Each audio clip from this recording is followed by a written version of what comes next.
Hey YouTube, welcome back. I'm Richard Quiner, and welcome back to the RPG Daily. This is another episode of the Game Master's Craft. I'm here, I got a really great guest. This is Johnny from Roaming Dragon Games. We're going to get into a lot of his history with the game. We're going to talk about his challenge of running public games and dealing with, an ever-changing cast of characters and all that good stuff here in just a moment.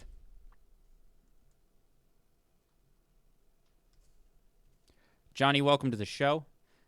I'm really glad you were able to take the time and be here with me. Why don't we get started? Just tell the people what is it you do, and yeah, we'll start with that. Hey everybody. Hi. Thank you so very much for having me on the show. This is so super cool. Thank you very much. You know what? Before we get started, let me give a quick hi and a shout out to my mom. Hi, mom. My one person I could stand on big on TV.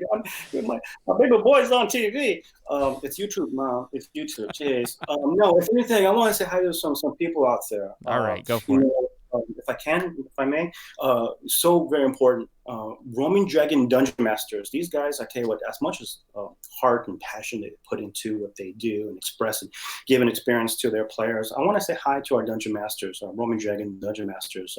Laura, Laura, Miles, Kayoko, Joel, James, Michael, Lucy, Joe, Burrito Joe for all you out there. And Dungeon Master Cameron, you guys are the bomb. Thank you. Does anybody say the bomb anymore? Thank you Yes. so very, very much. You know what I mean? Yeah. That's a lot of dungeon masters in the Roaming Dragon team. Yeah. Oh, So, yeah. with that, I Very know fun. you run public games and you've gotten into doing Roll20. How many players, before the whole coronavirus thing, how many players would you get on average to show up to one of your events? Enough with the coronavirus. When is that going to be done? I tell you, the world changed overnight. Mm-hmm. And for you and yours, brother, and all people out there. Bless you. Stay healthy, stay safe. Do all the things that we need to do because one day when we do get to come back out, in the public place, it's going to be awesome. But Mm-hmm. it's all be cool and do what we need to do. You know what I'm saying? Yeah, definitely. Um, So now, Johnny, you have a pretty long history with the game. I want to know, how did you get started playing tabletop role playing games, and when did you decide to take the step to be a dungeon master? Oh my goodness. Incredible questions. Real quick. Also, we also have, before like to answer your question real quick. We Mm-hmm. before everything went down, the world changed overnight. We have about over 250 players. Um, The cow. they tell themselves roamers. Isn't that Okay. cool? So the roamers, and I want to say a big, giant, beautiful hate. What's happening to all roamers out there? Yay! All Love you right. guys. All right, no, I'm good. Okay, no. All right. So your history with the game. Let me know how you got started. Hmm. Hey, I've been playing Dungeons and Dragons, man, since 1980, 1981. I believe I was like seventh grade when all that cool stuff came out. That was a lot of fun at that time. The Advanced Dungeons and Dragons. Yeah, we came out with that. So yeah, AD&D. It came out, and I was a kid, and then I tell my family, hey, I want to play this game. It's just Dungeons and Dragons, and I go what? And the thing is, at the end of the day, my dad goes, wait a minute. My son wants to learn how to read. He wants to read something that's not a textbook. He wants to do some math. How much is that book? Let's get him that book quick. Who cares what's on the front cover? No. Let's get him that book. Yeah. And that's where it started it all. I got a couple books. Got the Player's Handbook. I got the cool front covered old school AD&D Dungeon Master's Guide. Still have to finish reading that. It's a hard book to read. And had that ever since. And ever since, I just kept on going. And then I continued. I continued into the 90s. Going to Mm-hmm. 3.5. I noticed that there are 3.5 players out there. There still is quite a few. Yeah. Um, I played fourth edition. Okay, I remember fourth edition. Fourth edition, a lot of fun. I tell you what, fourth edition came out with some cool stuff. Number one, artwork in fourth edition, right? Because 3.5 artwork. okay, fourth edition artwork is pretty cool, and they also gave us some cool things to play with, Hmm. like the Dragonborn, right? Right, the Dragonborn, the Tiefling, right, coming out with these different experimental characters come out to play and all these little different nuances, and as we bled into fifth edition, now you know what?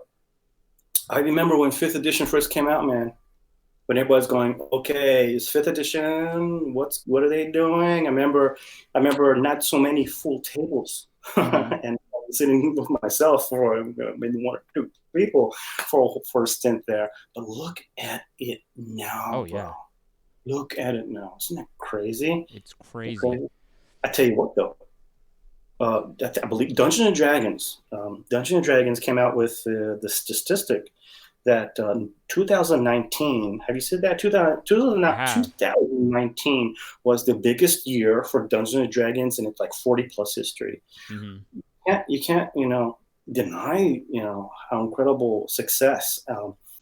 Over 40 million, over 40 million uh, like fans, right? Over 4 point something billion views on like social media, like Twitch, on the Yeah. shows that are now something that I didn't have in the 80s that now really make a Hmm. difference in this, keeping it real, basic, good storytelling. Yeah. Because this is good, this good storytelling, Now, and have all these tools. when you were in seventh grade, just getting Yeah. started, did you ever think that it would become this massive, movement of storytelling with like the world? Like the number 40 million people playing is no small number, right? Mm-mm. Did you ever imagine that? Not even had a clue, man. I was like, whoa. It was like when this came out and playing in sixth or seventh grade like that. I remember the important thing for like the seventh grader was to hanging out with my friends. Hanging out with friends, exchanging stories. I don't even know if he even did the rules right or anything like that. We just played, man, Hmm. and that's the magic. And it was our own personal little stories and jokes. Hey, remember get to that monster this or that monster that, and the teacher is like, "What are you guys talking about?" And it was our own private little thing, and that was cool. But I do remember this though. I do remember, it's like, man, because in there say, "Oh, their career day. I'm going to be a doctor. I'm going to be an astronaut. I'm going to be this. I'm going to be that." I said, man, wouldn't it be cool if I could just like play Dungeons and Dragons? Is that how it? No, you have detention of thinking such a thing. Yeah. And now look at you. Now look at You got 200 roamers who would show up to your public games. You got online games. You have what sounded like about 20 dungeon masters in your team, got an army. which that's just wild. Um, I wanted to talk about a challenge that I see with public games that a lot of the game masters, like yourself, Jeremy from D20 Adventure Realm, and Malcolm, Gentleman Game Master, you guys have this special skill that I've seen because I've played in a lot of these games. I Um, remember that. yeah, I came around to Jeremy's stuff down in Anaheim. It was a long drive, but it was still fun. Um, you guys have to deal with telling a story with a rotating party, which Entourage. I have a hard enough time telling a story with the same 4 or 5 people showing up every session and keeping them all involved. But how do you keep players interested in your game when they may only pop in for one session, or maybe they've come for 3 sessions and then leave? What do you do to keep all that straight and keep it interesting? Oh, it's the magic of the players sitting down together just for a few hours, just for a stint. Um, the player now, and like I myself, I'm a DM, I'm a dungeon master, but I'm also a player, and Mm-hmm. I enjoy playing. So please, somebody invite me to the table. I haven't played. I'll do. I didn't play, man. No, if anything, the magic, right, of the player. This is so important now. This is a big piece of immersing themselves in the story. Now, for everybody, for every individual, how much they immerse themselves into that story and what they're doing is different for everybody. Some of it's a lot, some of it's a little. Some of it just express themselves by doing a calculator and roll the dice. Some people do a whole Broadway production. Some people, they have the tangible, they want to show you, they want to draw. Some people are verbal, they want to express themselves with different kind of voices and nuances. Some people are a combination. Um, Now, having being able to bring a story and then let go and have the players take it from there. Now, and that's basic Dungeons and Dragons. But I tell you what, being a dungeon master, sometimes it's kind of hard to let go and let him go and let him do it. Because there's a lot of players who don't want to let go. Some players just want just to sit and listen and stare at the dungeon master for 4 hours. And what do I roll? And that's cool. But at the same time, to let go and let these people express themselves, that's the magic. And in so many different ways, so many ways. When we're talking about just having a good time, we're talking about anxiety, talking about depression, talking about anger, talking about just having a bad day or just having a good day. All those things. That's the magic that keeps the player playing. And here it is, 40 million people all over the globe. Can't go wrong. Mm-hmm.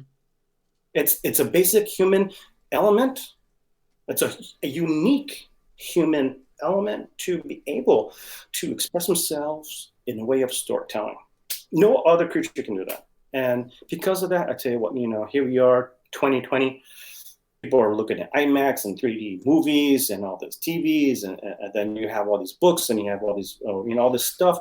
At the end of the day, it's a good storytelling, man. And we do that for entertainment, we do that for expression, we do that for children and everybody else. So that's the magic. That's what keeps them coming time and time again. Yeah, that's true. The storytelling aspect is a great way, and yeah, I think a lot of DMs would agree that is the kind of the bread and butter of the game. You mentioned something that I want to dig a little deeper in. You mentioned the concept of dealing with anxiety, depression, mental health, in things that may have come up. What is your history with using Dungeons and Dragons for its therapeutic nature? Have you dealt with that?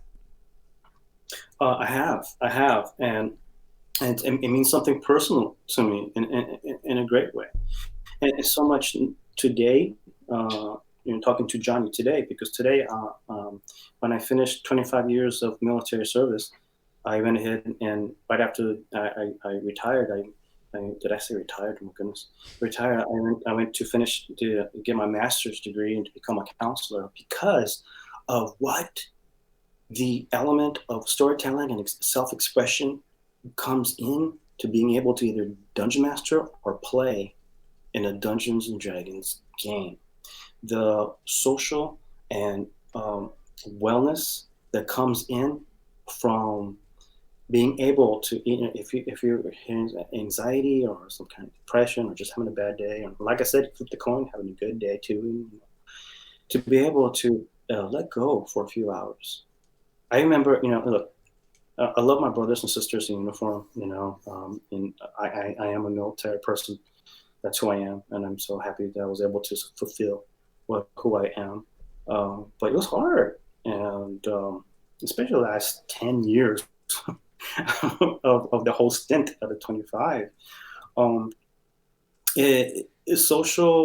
It was anxiety, it was stress, it was hard. Like I said, I love my brothers and sisters in uniform, but I had to be able to deal with my own stress source. And people deal with it in different ways.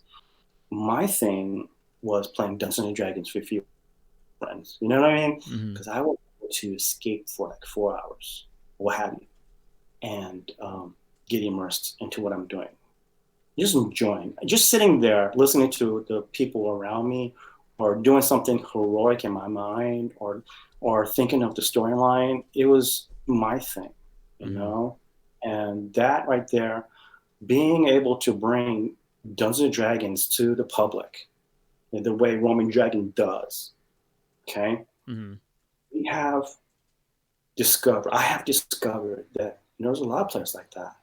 A lot of players like that. There's a lot of players who are going through some stuff, and I love seeing these people be able to express themselves. Maybe they're expressing themselves, or maybe they're just on like a train of thought as they stare at the mat and the miniature, or they have that, they're expressing themselves to let it out, or to be able to talk to somebody. And one thing interesting about being a Roman Dragon Dungeon Master is you all of a sudden you also become a soundboard for these players, maybe before the game or after the game. Hey, can I talk to you? Absolutely. What's up? Come on now. And that's magic. That's Roaming Dragon. And that means so much. I'll tell you what, I gotta tell you personally about one of our players, real quick. A very special individual. He passed Saturday, so just recently. Mm-hmm. Incredible, successful individual. He's a police officer. He was also a SWAT team member. He was also a detective. Incredible family, beautiful family, and everybody loves this guy. Well, he started playing with us for over about a year. It was, the thing is because of what was going through, sitting down at the Dungeons and Dragons table.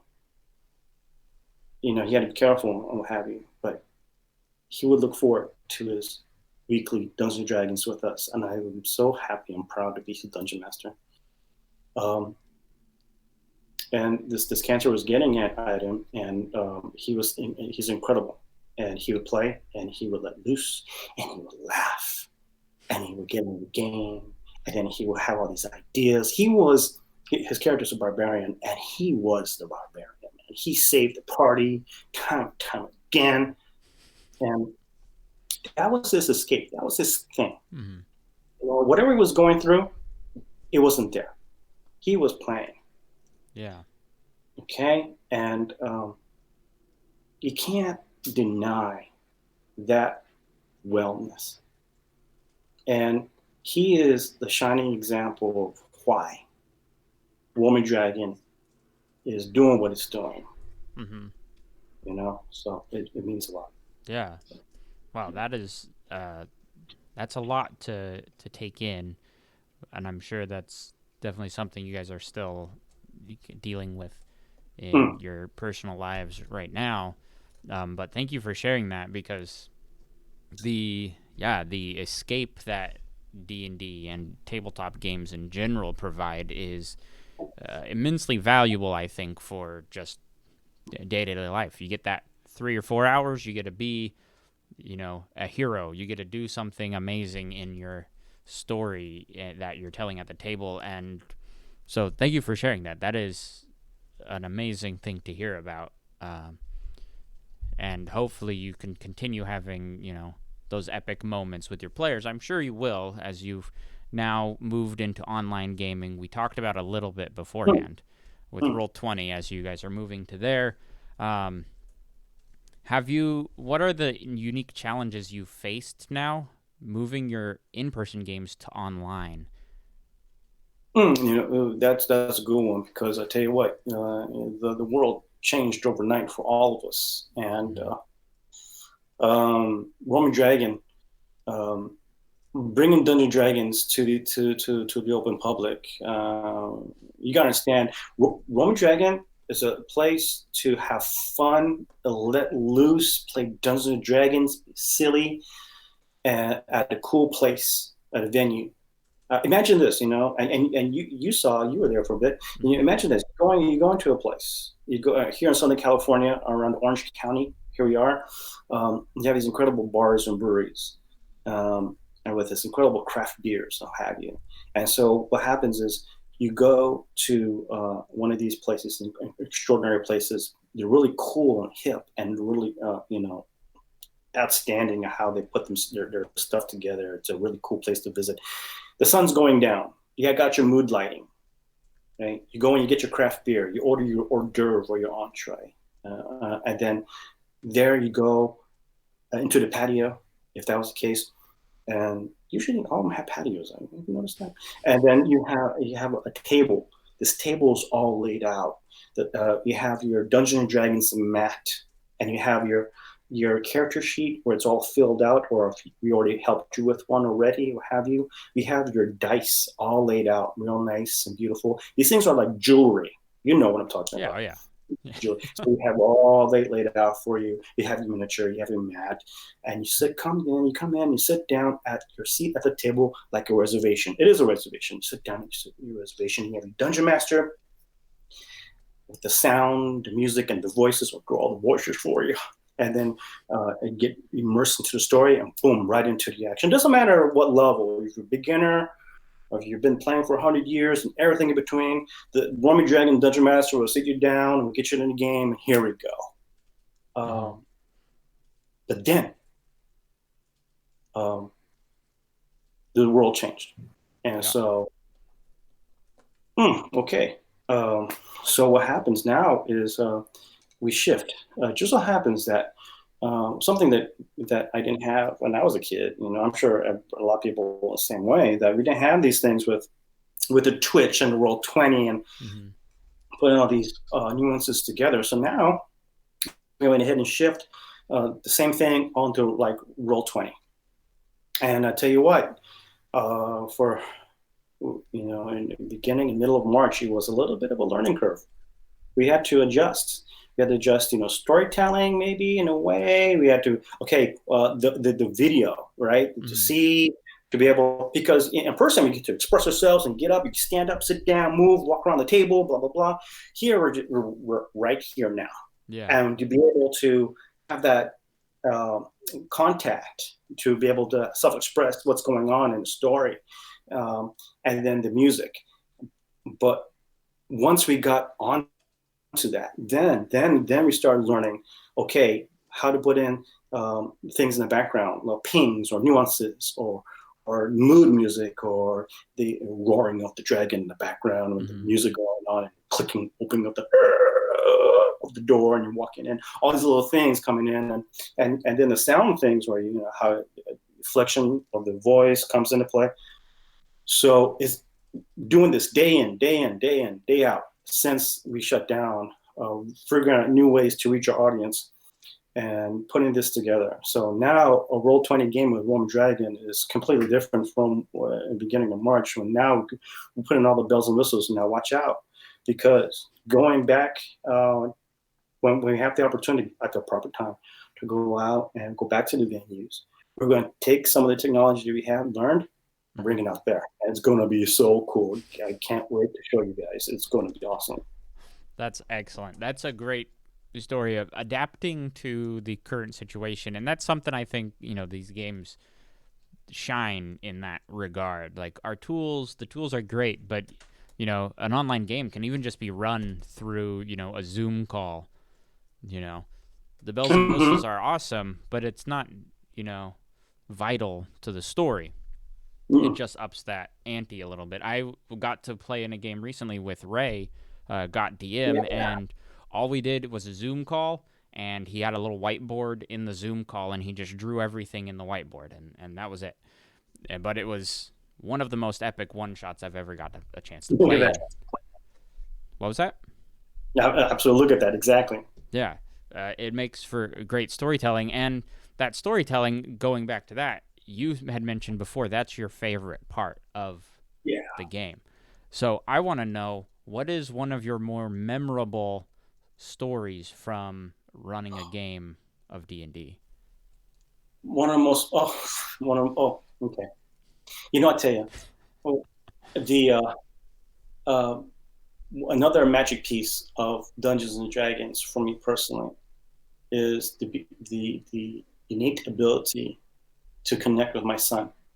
And I have 2 sons and a daughter. And my older son, he's off on his own and doing his incredible things. Graduated college and have you. And I'm so proud of him. But when he was young, took him to my games, and we will always have a story or remember that, or we always had that thing. And then the same thing for my daughter, and now my youngest, who is going to be a freshman in high school, he helps me at the table now. He's not a DM kind of thing going for him, but he'll go in there. He knows just as much, if not more, and he's a good player, and he puts up with little dad. But I want to tell you about my older son. Memorable a moment. Okay, check this out. So my son is second year in college. Went to old school called Carnegie Mellon University back east, and here we are in Southern California. And we came in for summer break, and it's his last night before he goes back out to Carnegie Mellon. And we go, and we have this like a part-time group. This is before Woman Dragon, and it was at in the dark side in the back, kind of dirty part of a comic book store somewhere, and we're there and we're playing, and then the oversized table, of course, and 9, 10, 11 players. I don't know. Dungeon Master was phenomenal, by the way, and I wish I could run into him again. So always get their name, guys. Anyway, so what happens? We're at the game. I told him, say, look, this is his last night, man. Okay, this is his last night. So take him out, kill him. Because what? No, take him out. Take him out. I will give it to him, man. Make it work. It's okay. And so for like 2 hours plus, the Dungeon Master is giving everything he possibly can. All these minions and these big bads. He had a couple big bads out there, and what my son, cool-headed, looking, character sheet, rolling, explaining, going, and not a hair rising the back of his neck anywhere. He was a cool customer, but the table is, they're pulling their hair out, they're biting their nails, they're standing up, they're running around, they're checking rules in the rule book, they're going here, they're going there, we're going to, it's a full party, total party kill, oh my God, I'm like, here we go. And he's like, and I'm looking at the Dungeon Master, would you please? And he's like, I can't, I don't know. That was epic. He couldn't kill him. He turned to be the player standing, and everybody else was just dropping like flies, and that was a lot of fun. It gives you an insight of the caliber of the mind of this guy. He's charismatic, and he's quick on the numbers, and he knows his stuff, and you couldn't trip him up no matter how hard you tried. But everybody else was just falling like flies, and that was epic. I always remember that. One of my favorite stories. I'm sure you were very proud in that moment. That was a lot of fun. It was a lot of fun. I do have a question from the audience that we're gonna answer together here. This is from Jack Grimble, and now Jack has been coming to the stream quite a bit, and he did threaten to ask a really bland question this time, but he did not do that. So his question is, what is the best advice for inspiring players to let go? And this is because earlier you had mentioned the idea of a player letting go in the story. How do you get players to do that in your games? Don't interrupt them. It's kind of like pulling an Irish pennant. Once you start pulling, it starts going. After you get that setting the stage of what they're doing or where they're at, and somebody starts to speak, and another person starts to speak, and then they're going back and forth. It may look like they're having an argument, or they're fighting, or they're talking, raising their voice, but let it go. One of the first things you want to do is like, okay, guys. So we're getting back to what we're talking about. Let it go. It's kind of hard, because their passion, their heart comes out. Sometimes their anger comes out. Like, man, that's not going to work. Yeah, it is. Nah, it's going to work. Let them work it out for a little bit. Let's see what happens. Let's turn the bend on that. And not interrupting them, because when you have when you have that point in that episode or in that particular moment when you're playing, when the players are talking more than the Dungeon Master, that's a good thing. Yeah. Yeah. So that's one. Another one is we always have players of, never mind. This was not going to work. Go ahead. Now there, that's all activity is communication. Okay, so something like that, key on it. And says, say what you're going to say. Go ahead now. Come on, go ahead. Or watch for them as they do their body language, and like, I'm going to maybe I don't know. Yeah, and I say, come on, make it happen. They see what you got. That will come up. and just be able to watch for those little things. One of the important things I tell the Roman Dragon Dungeon Master is, whatever you do, make sure that everybody at the table has a go around. Everybody has something to put in. Now, more often than not, they're going to say, oh, no, no, I'm good, or I'll move on to the next person. But that direct eye contact with everybody at the table so often throughout, the 30 minutes or the hour or the episode, that's important. Watch out for those things. Watch out for the body language. What Dungeon Master, look for that player's body language, the player's body language, because they're talking to you, they're telling you something. You just gotta listen. And if some people are better at it than others. Just don't worry. Just be aware of it, and that's how you do it. Yeah, that's a really good point. There's also mentioned by others, just keeping an eye on the body language. An interesting thing you pointed out, because I've experienced this myself. You mentioned the players who have an idea, but they don't say it because they're like, oh, maybe it's a dumb idea, or maybe it's not a good idea. And that also ties into the idea of players where they get a chance to roll for something, and then they see the number, and then they're like, oh, that's not going to work. But it's like, but then you're in the position where you're like, just tell me the number. Let's move on this. How do you, in a situation like that where you have a large table and people are talking, how do you get the players in the mood of sharing the space around the table? Because we know that's important to the games. How do you help players get on that level of gaming? Right. Especially when a new group gets together, Yeah. Because it's like that for a stint, and then by the end of the night or by the end of the second episode, like, they're the best friends. If anything, it's just going around the table, making that eye contact, see what's going on. Setting the stage is very important in that respect, I feel, because setting a stage means describing what's happening around them. Some people have enough information, like, okay, so the door is brown, and they got it. They know where to run with it. But hey, the door, it's 12 foot by 5 foot. It's locked, has a padlock, and the padlock is double hinged, and it looks like it was opened recently. It's a little rusted at the end. Some more expression of what's going on, setting a stage, because the more set the stage, the more synapses start bubbling in their mind of, okay, well, then they get to strategize, or more often than not, they're strategizing what kind of meme or joke they're going to say, and that's cool. It's cool, let's hear it, man, and make it epic, especially if they get a critical fail or something like that. Oh, now the banana, and you go slip on the banana peel like that. Yeah. It's fun, and it's expression, and getting something crazy is just as epic, if not more, than getting a critical role. That's true.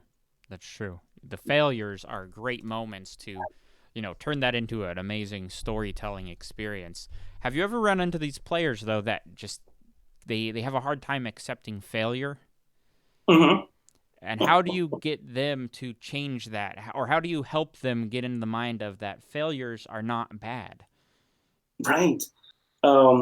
Keep the mood light. And reading the room. These are some of the privileged burdens, or just privileges, that the Dungeon Master has. They're looking to you because you brought them in this story. Sometimes it takes a little bit of directing, and so keeping the mood light and at the appropriate time, bringing the stress when at the appropriate time when the dragon comes around the bend. All these little things. You do it by the Dungeon Master's body language. Wouldn't you agree? Yeah. Because when the Dungeon Master stands up and raises his voice and brings his arms up, or the Dungeon Master brings his hands close. Okay, well then, all these things are what feed what is the mood, not only for the game in general, but for the player. So when it's a fail, then line it up. Okay, so and lighten up the mood, or he's going over the top of it. Okay, now the new thing comes around. I mean, use these things at your disposal. Mm-hmm. Wouldn't you agree? Oh yeah, that is a really good point. Um, and I've also noticed cameras nowadays, since we're all playing online, playing with a camera is vital to, in my opinion, to having a truly entertaining, fun time. When you're trying to play a game with voice, you lose all that body language that you're normally able to do. Mm-hmm. And I've done that myself. I played on just a voice chat for a while, and you can immediately see a difference. I have another question in the chat that came in that I think actually you're the perfect person to answer this because of how much you play and run games. This is from Saiyan Underdog. He asks, as a DM, how do you prevent DM burnout? Oof. And Yeah. you play a lot. Yes, I do. Yes, I do. In fact, right after this, I'm jumping in the game. Um, you know what? I'm having such a wonderful time. That's a big part of the cheesy answer. Mm-hmm. But I tell you, if anything, sometimes I just have to listen to how I'm feeling. Because one responsibility of a dungeon master is to make sure that I want to give the best experience or best gameplay I possibly can give. It's like I take it personal, and I know if I'm going to be not on it, you know what? Once in a blue moon, I'll go ahead and cancel a game if I absolutely positively have to, because I'd much rather give a phenomenal game than something just like, huh. And I'll do the best of my ability. But to prevent the burnout is this: look, ask for help, get help. Um, there's plenty of people around us that know, and you know what? If you're dungeon mastering, you say, "Hey, Joey, you know what? Let's see what you got next week." Give another person. Do a one shot. Or hey, you know what, guys? Let's go ahead. Next week, let's go watch Star Wars or something. Yeah. Give a little break in there. Give a little break in there. Keep it so you could keep it fresh. For me, I do not ever want to do back to back games. I always like maybe have like a 4 or 5 hour stint going from back to back. Oh yeah. Because that's a 3 hour game. And there's sometimes that I need, okay, guys, I'm not going to play these next 3 days because I want to prevent burnout. It's a big thing. Mm-hmm. Yeah. And you know what? I'm not playing D&D. I'm looking D&D stuff up. I'm watching the YouTube D&D stuff, all of that. I'm binge watching Critical Role, all that. Yeah, you're kind of recharging your creative batteries in that time. You made a really good point, though, that I wanted to emphasize about listening to your body and listening to how you're feeling and acting on that. Because from my experience, too, I always feel the burnout if I ignore that early signs. Like if I'm feeling a little tired and I push through and try to run a game anyway, first off, my game suffers because I'm not 100%, and then second, I'm more tired afterwards because I didn't listen to myself in the first place. And I think you could agree. If you disagree, you can say so, but I think that's kind of a good way to prevent total burnout is just what you said. Listen to yourself. Pay attention to how you're feeling. There are some games that I finished, and I feel like I just gave a rock concert. Yeah. And some games I finished, and I said, "Hey, man, I'm just starting." So you just listen to how you feel. Yeah. Yeah. So that was a really good point. So I was glad you mentioned that, listening to yourself. Oh man, I had a question and then I forgot it immediately, so I'm gonna have to go to a different question. My channel is a lot for new dungeon masters. That's my main focus, is get people into running their own games. So I want to know your number one tip for new dungeon masters who are just getting started. Being able to set some time to prepare enough so that you feel comfortable. And sometimes people would have to take a while for it. Some people say it could take about 5 minutes. Okay, let's go.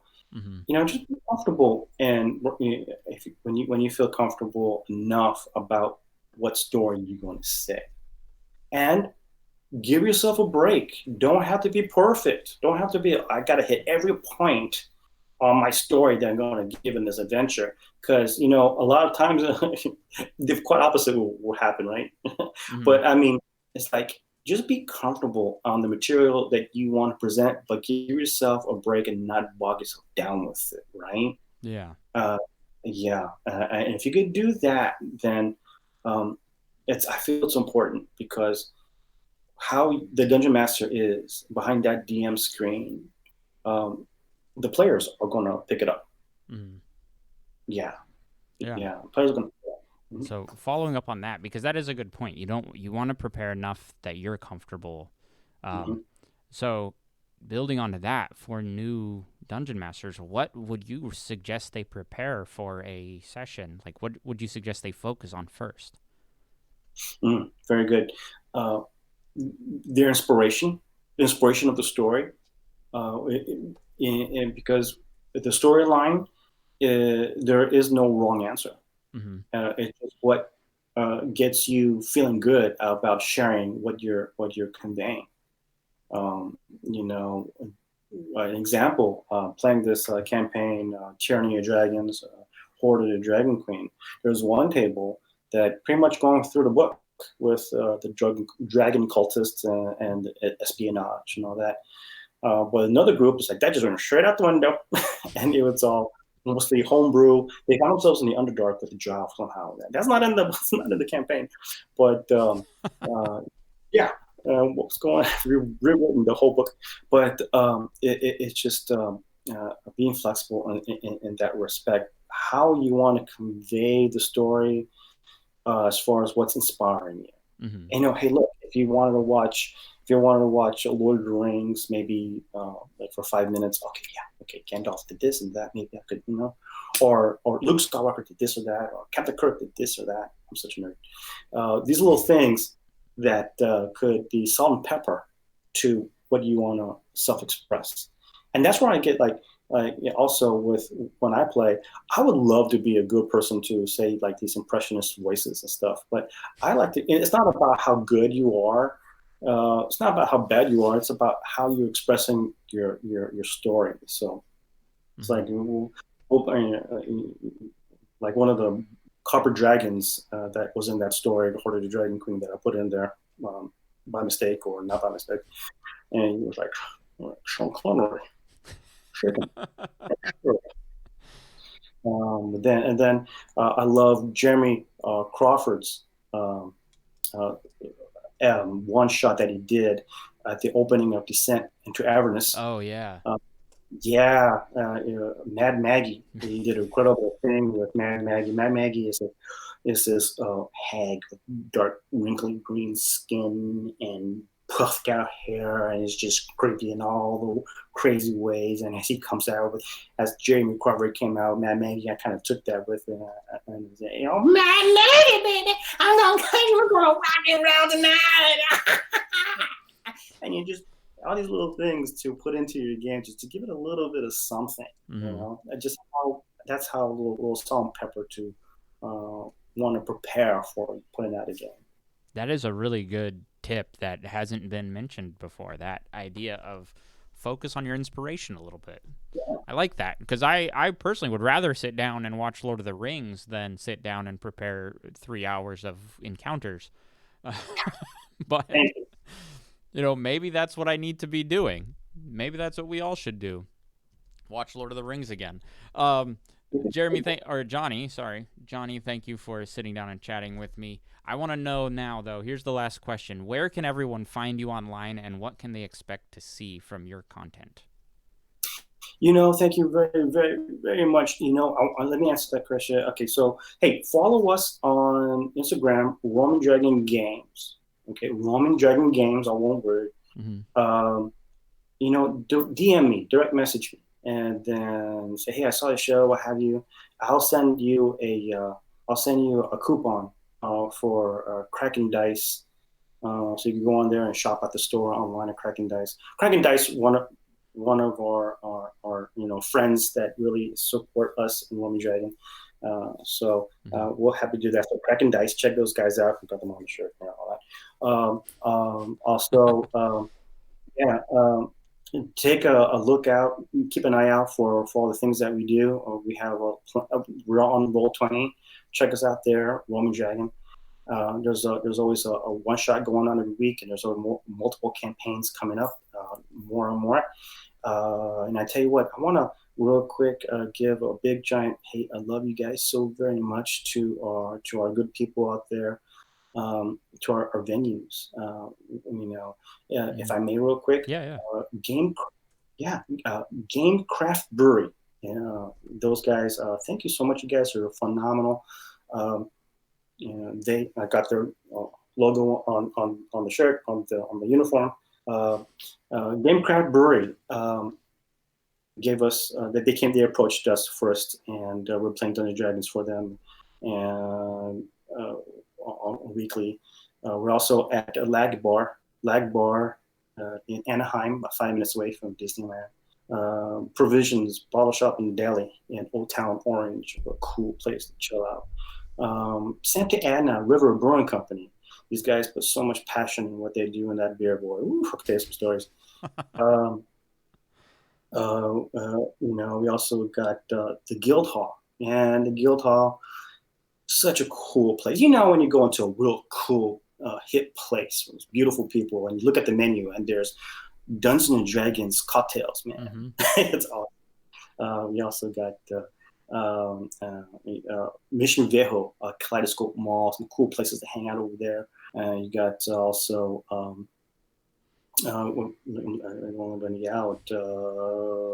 Provision, Guild Hall, Taps Brewery. These guys, Taps Brewery in Tustin, such a cool place. The beer is phenomenal. Tell you what, these guys are serious about what they're bringing. Now these places are gorgeous. These places are gorgeous and hooked up. Man, you go in there and see the beers that they bring and the cocktails. I mean, they have these medals and awards of all the things that they won with these, with the craft. It's really masterful, and the food is delicious. And these guys, they're open. They're open today. So take out, go pick up, help them out, because you're gonna love what they bring. Either it be a drink to come home or some food to bring home. Gamecraft, Lag Bar, Provisions, Santa Ana River Brewing Company, Taps, Guild Hall, Kaleidoscope, Santa Ana River Brewing Company. So yeah, check them out. Mm-hmm. Yeah. And of course, your Instagram is going to be in the description of this video, so people can go just click on that link, go check out what you guys got going on, shoot you a message, get involved in one of your games, perhaps. You're running games all the time, I see. So yeah. Johnny, thanks once again for coming on the show. I appreciate you taking the time on this Monday afternoon to chat with me. To the viewers, if you haven't subscribed to the channel already, please do so. Go follow Johnny on Instagram and keep an eye out for his stuff. And I guess we'll see you guys all tomorrow. Love you guys. Thank you so much. Be cool. See you next time.